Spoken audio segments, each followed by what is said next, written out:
Remaining in the U.S. now, two people have been injured in two separate shootings. The first incident happened at a college in Augusta, Georgia. Officials say at least one person was shot inside of a building on the campus of Payne College. The condition of the victim was not immediately clear.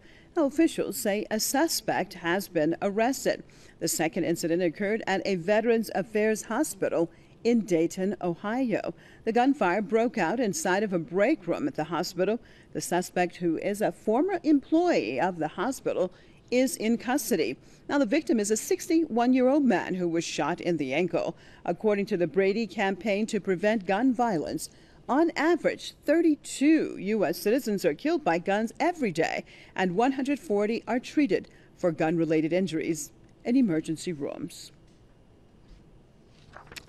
Let's cross over to Bozeman and joined by host of Rense Radio, Mr. Charlie McGrath. Thank you so much for being with us. Well, these are unbelievable statistics, I think, especially for people who are living outside of the United States, at what they perceive and the actuality on the ground. What do you think has to change in your country in order to bring these unbelievable statistics down?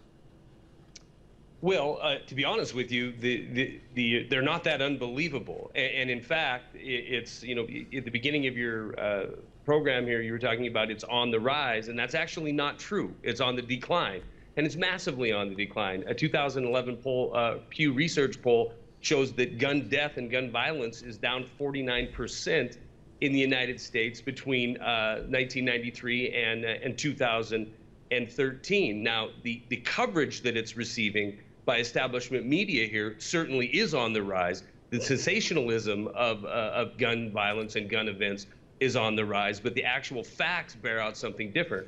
Gun violence is on the decline in the United States, not on the increase. So you're saying 30,000 people being killed every year in the United States is not a situation that people should be alarmed at?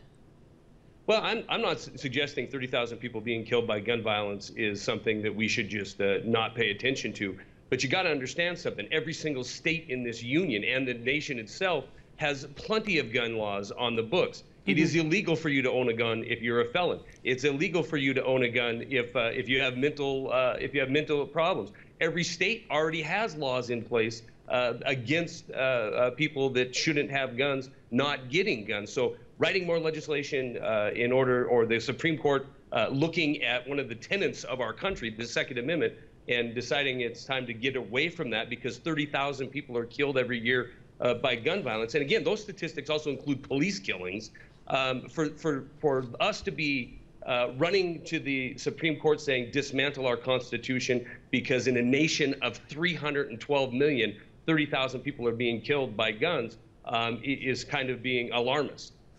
So I'm assuming that you are definitely not against trying to go against the Second Amendment. Tell me, in your take, why do people need to possess guns in 2014 in the United States? Why do we need to possess them in you know, 300 years ago? Okay. The question, I mean, the answer is very simple. You know, if you have a nation where only the government can use deadly force, then you end up with a nation that has a tyrannical force that will subjugate it. And, you know, we've seen that time and time again throughout history of this planet. If you have a government that is, only the government is allowed to have that power, and the people have a First Amendment to speak freely, if they don't have a way to back that up, they will lose all other freedoms that they have to go with it. You know, you have to look at the statistics in this country. You know, we do hear these shocking numbers, and every time that there is a mass shooting, which again is 49% on the decline since 1993, you have to look at the media's portrayal of these and wonder what the agenda is about. This government in the United States, you know, it seems is hell bent on unarming the people of this country. But you know, it is a fundamental right of every American that they have this, you know, this built-in right, just by the virtue of the fact that they are Americans, to defend themselves with a firearm. Okay, just about out of time, but really quickly, you talked about as far as having those guns in order to basically defend your freedoms. If we look at the situation in the United States, let's say within the last 10, 15 years, we compare the United States 2014 to the United States, let's say, of 1990, we'd see a sharp deterioration of rights of individuals, of freedom of speech. So what does that mean then in coordination with what you're saying? Does that mean then that we can expect an increase of gun violence and perhaps actually a revolt against the government, because it is, of course, the government that is weeding out the rights of the people?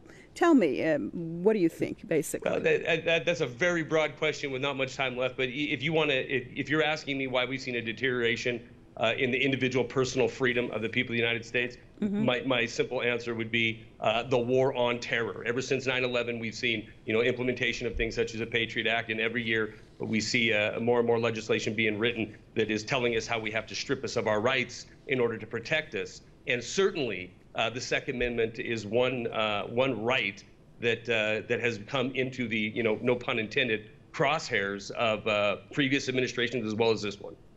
Thank you so much. Pleasure talking to you. Hopefully we will definitely have more time to do it another time. Mr. Charlie McGrath, host of Rense Radio out of Bozeman.